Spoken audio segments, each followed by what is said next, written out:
মধ্যে গঠিত রয়েছে।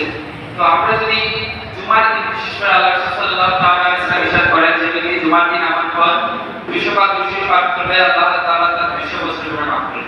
সুবহানাল্লাহ। তো আমরা তো আশি করেছি না, কে কে বলতে আশি করেছে সবাই হাত তুলবে ইনশাআল্লাহ।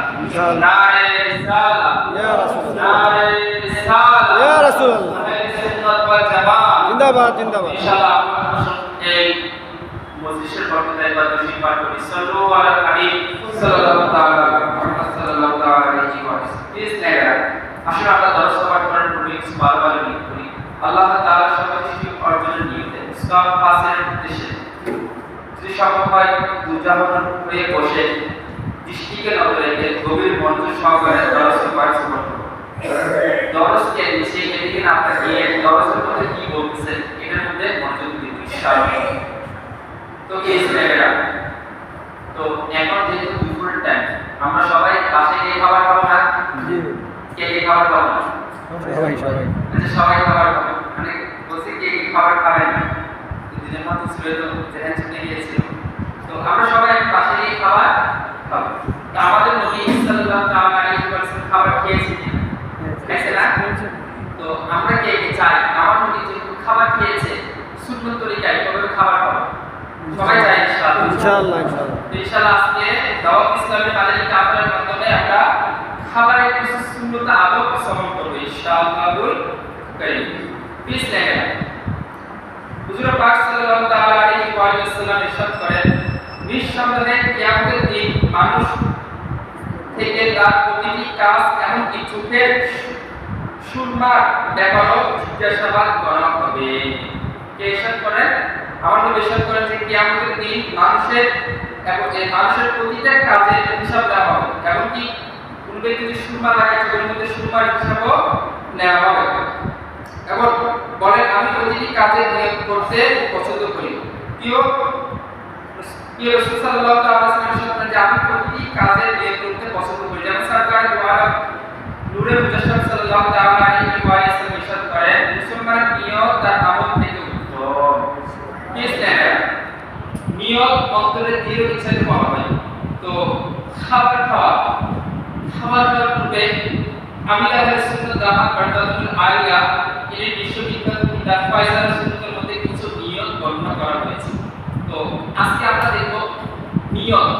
খাবার তো আমরা সবাই খাই, কিন্তু এগুলো আমরা কি নিয়ত করি? তো আমরা যদি আজকে এগুলো শ্রবণ করি তাহলে আমাদের মধ্যে কি খাবারের প্রতি নিয়তের সৃষ্টি হবে যে আমরা তো খাবার খাচ্ছি, খাবার খাওয়ার শুধু পেটে খিদা লাগছে এই খাবার খাবো এটাই নয়। ইসলামের খাবার খাওয়ার একটা অসংখ্য নিয়ত রয়েছে। আসলে আমরা আজকে এগুলো শ্রবণ করব। এক, খাবারের পূর্বে ও পরে ওযু করব, অর্থাৎ মুখের অগ্রভাগ ধুয়ে নিব ও কুল করে নিব। অর্থাৎ আমরা অনেকে জানি নামাজের পূর্বে ওযু করতে হয়, ঠিক না? তো খাবারের পূর্বে ওযু করতে হয় কিভাবে? এক হাত না দুই হাত দিতে হয়। যেমন দুই হাতের কবজি সহ দ্রুত করা, এটা কি সুন্নাত। দুই হাতের কবজি সহ দ্রুত করা এটা খাবারের পূর্বে সুন্নাত। এবং কুলি করে নেওয়া এটা কি সুন্নাত। এটা এখানে মধ্যে বর্ণনা করা হয়েছে। খাবার খেয়ে ইবাদত করব। আমরা খাবারের পূর্বে নিয়ত করি যে আল্লাহ এই খাবার খেয়ে যা শক্তি হবে আমরা আপনার ইবাদত করব, তেলাওয়াত করব, কোরআন পাকের তেলাওয়াত করব, মাতা পিতার খেদমত করব, ইলমে দ্বীন অর্জন করব, সুন্নাতের প্রশিক্ষণ লাভের জন্য আশিকিন রাসূলের মাদানী কাফেলা সফর করব, নেকির দাওয়াত এলাকায় দাওয়া অংশগ্রহণ করব, আখিরাতের কাজ ও প্রয়োজন মতো হালাল উপার্জনের উদ্দেশ্যে প্রচেষ্টা করার শক্তি অর্জন করব। নিয়তগুলো ওই অবস্থায় ফলস্বরূপ যে যখন ক্ষুধা থেকে কম খাওয়া হবে, খুব পেট ভর্তি করে খাওয়াতে দ্রুত ইবাদতের অলসতা সৃষ্টি হয়ে যায়, গুনাহের প্রতি অনুরাগ বৃদ্ধি পায় ও পেটের মধ্যে বিভিন্ন গন্ডগোলের জন্ম নেয়। জমিনের উপর কি করব? হালাল উপার্জন করব, সুন্নতের উপর আমল করব, চাদর কিংবা জামার আঁচল দ্বারা পর্দার উপর পর্দা করে খাবার খাবো, সুন্নত অনুযায়ী বসে খাবার খাবো, খাওয়ার পূর্বে বিসমিল্লাহ ও অন্যান্য দোয়া পাঠ করব। 3 আঙ্গুলে খাবার খাওয়া সুন্নত। 3 আঙ্গুলে খাবার খাওয়া কি সুন্নত। ছোট ছোট রুকমায় খাবার খাওয়া সুন্নত। ভালোভাবে চিবিয়ে খাওয়া। আমাদের মধ্যে দেখা যায় আজকে খাবার হজম হয় না, তো এটা কেন? বলা হচ্ছে ভালোভাবে কোনো ব্যক্তি খাবার চিবিয়ে না খায় তাহলে তার খাবার হজম হয় না। আর হজম না হলে কি হবে? হবে না। আমাদের পেটের মধ্যে একটা খাবার মেশিন আছে না, এখন মনে করেন আপনি যদি এটা আস্তা দিয়ে দেন তো মেশিন তো এটা কাজ করতে কষ্ট হয়ে যাবে। যখন আপনি ভালো করে চিবিয়ে খাবেন তখন এটা তাড়াতাড়ি কাজ করবে। এই জন্য বলা হচ্ছে খাবার চিবিয়ে খাবো। এখন এই স্নেহেরা বলা হচ্ছে প্রত্যেক লোকমা ইয়া ওয়াজিব বলে খাবার খাবো। তো ইয়া ওয়াজিব এটা আপনাদের একটা নাম। যখন আপনি প্রত্যেক লোকমা ইয়া ওয়াজিব বলে খাবার খাবেন কিতাবের মধ্যে বর্ণিত আছে তার ব্যাখ্যা হবে রূপ বিমান হবে। আচ্ছা, আমরা এটা সম্পর্কে করেছিলাম যে পর্দার উপর পর্দা করে খাবার খাবো। দেখেন অনেক সময় দেখা যায় যখন আমাদের নিচের এই কাপড়টা থাকে, যখন আমরা খাবার খেতে বসি তখন আমাদের সতর প্রকাশ হয়ে যায়। আর মুসলমানের সতর দূরে রাখা, সতর অর্থাৎ পর্দা করাটা ফরজ রয়েছে। তো যখন আমরা খাবার খেতে বসবো অবশ্যই কি করবো? পর্দার উপর পর্দা করে বসবো। আচ্ছা, বাম পা নিচে ডান পা উল্লেখ সুন্নাত করা হয়েছে। খাবারের তিন রকম সুন্নাত কয় রকম? সকলে কয় রকম? তিন রকম। একটা হচ্ছে আমরা যে নামাজের বৈঠকের মধ্যে বসি না, দুজা হয়ে বসে খাবার খাওয়া কি সুন্নাত। আরেকটা হচ্ছে কি আপনার বাম পা নিচে ডান পা তুলে খাওয়া সুন্নাত মুবারাকা। আরেকটা হচ্ছে দুই পা খাড়া করে সুন্নাত মুবারাকা। আমি আপনাদেরকে প্র্যাকটিক্যালি দেখাচ্ছি, যেহেতু মাদারি কাবার প্র্যাকটিক্যাল এই দেখেন। একটা হচ্ছে এভাবে খাবার খাওয়া সুন্নাত, ঠিক আছে? এটা একটা হচ্ছে বাম পা পিছিয়ে ডান পা তুলে খাবার খাওয়া সুন্নাত। একটা হচ্ছে কি এভাবে আগে যেটা দেখলাম ক্যান্সারে, ঠিক আছে না? এগুলো তিন রকম ভাবে খাবার খাওয়া সুন্নাত। আচ্ছা, খাবারের উপর অবশ্যই আমরা কি বলবো? আজকে বলি, ঠিক আছে? তাহলে দেখা যাবে আমাদের জামা কাপড় ময়লা হবে না। যেটা আমরা নামাজের আগে বর্ণনা করছিলাম যে মসজিদের স্থান আমাদের জামা কাপড় পরিষ্কার হওয়া দরকার আছে। আমরা কোনো মুক্তির কাছে গেলে, চেয়ারম্যানের কাছে গেলে আমরা সিরা পাড়া জামা কাপড় পরে যাবো? যাবো না। তাহলে আমরা কার কাছে আছে? আল্লাহর কাছে আছে না? কাকে সেটা যত্ন আছে? আল্লাহ তাআলা কি সেটা যত্ন আছে? তো আমরা কি পুরান কাপড় পরে আসবো? আমরা ভালো পুরান করে সমস্যা নেই, পরিষ্কার কি পরিষ্কার জামা পরে আসবো ইনশাআল্লাহ।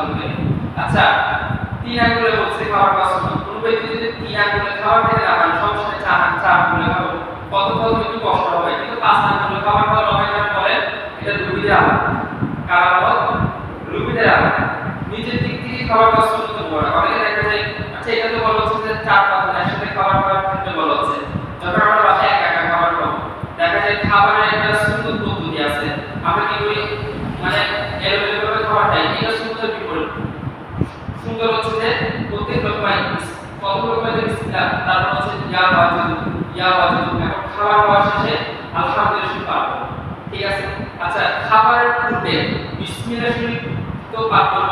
এখন খাবারের পূর্বে পানি পান করা একটা স্বর্ণের মতো, কিসের মতো? স্বর্ণের মতো। মধ্যখানে পানি পান করা এটা রূপার মতো, শেষে পান করা কিসের মতো? ডাক্তারিভাবে বলা হচ্ছে যে খাবার খাওয়ার পর আধা ঘন্টা করে পানি পান করতে। কয় ঘন্টা? আধা ঘন্টা। তাহলে আমাদের যে ভিতর আছে না, এটা খাবারের যে অংশ রয়েছে, যে স্থান রয়েছে, ওখানে যাওয়ার পর যদি আমরা পানিটা পান করি তাহলে আল্লাহ তাআলা এটার আমাদের শক্তি অর্জিত হবে ইনশাআল্লাহ। দেখেন এটার মধ্যে খাবারের সুন্নতের অসংখ্য পদ্ধতি আছে। আমাদের সবটুকু বলতে চাই যারা আজকে মনে হয় কি খাবার সময় চলে যাবে, তো আমরা সবটুকু একসাথে শোনা সম্ভব না। আমরা কিছু কিছু করে শ্রবণ করবো ইনশাআল্লাহ। যেমন আজকে এখন আমরা শ্রবণ করছি, এখানের মধ্যে তো এমন ব্যক্তি আছে যে আসলে খাবারের যে সুন্নতগুলো বর্ণনা করেছে এটা জানতাম না, ঠিক না? যে আমরা আগে জানতাম যে এক হাত দুই খাবার বা সুন্নত, অথচ দেখেন দুই হাত দুই খাবার বা কি সুন্নত। এমন খাবারের উপর উজু করা, আমরা তো নামাজ উজু করি, মুখ গুলি করা, এটা কি খাবার উজু করা? কোন ব্যক্তি যদি খাবার পূর্বে দুই হাতে গতিশদ্রুত করে খাবার খায় এবং পরে আবার দুই হাতে গতিশদ্রুত করে আল্লাহ তাআলা তার মনে হয় এক একটি করে দুটো লিখে দিয়েছেন। আমরা আজকে দেখছি যে ময়দানের মহাশয়, তো ময়দানের মহাশয় এখন হবে যে কেউ কারো হবে না, কেউ কারো হবে না, সবাই সবাই থেকে পলায়ন করবে, ইয়া নাফসি করবে। তো ওই সময় আপনার নেকি আমরা ন্যাক আমলে কি কাজে আসবে। তো আল্লাহ তাআলা আমাদেরকে যা কিছু সফর করেছি এগুলার আল্লাহ তাআলা তাদের নিচে গুরুত্ব আমরা চেয়েছিলাম যে আজকে জুমার পর কি করা নামাজের প্র্যাকটিক্যাল শেখানো হচ্ছে, যেহেতু অনেক কিছু চলে গিয়েছে আর সময় খাবার খাবে, তো আমরা যেখানে একটা সময় ফিক্স করে আমরা নামাজের প্র্যাকটিক্যাল শেখাবো ইনশাআল্লাহ। নামাজের মধ্যে সুন্নাত আছে, ওয়াজিব আছে, হ্যাঁ অনেকগুলা আসসালাম আছে, এগুলো জানতে হবে আছে না। আজকে দেখলাম অনেকে নামাজ পড়তেছে তার ওয়াজ ছুটে যাচ্ছে, কারণ এই পূর্বে যদি নামাজ পড়তে ওয়াজ ছুটে যায় তার নামাজ হবে না। তো এগুলো আমরা শিখবো ইনশাআল্লাহ। আসল করে আমাদের এখানে বয়ান হবে, নেকি দাওয়াত দিব, মাগরিবের পর বয়ান হবে ইনশাআল্লাহ। আমরা সবাই দিব ইনশাআল্লাহ, সবাই দিব ইনশাআল্লাহ।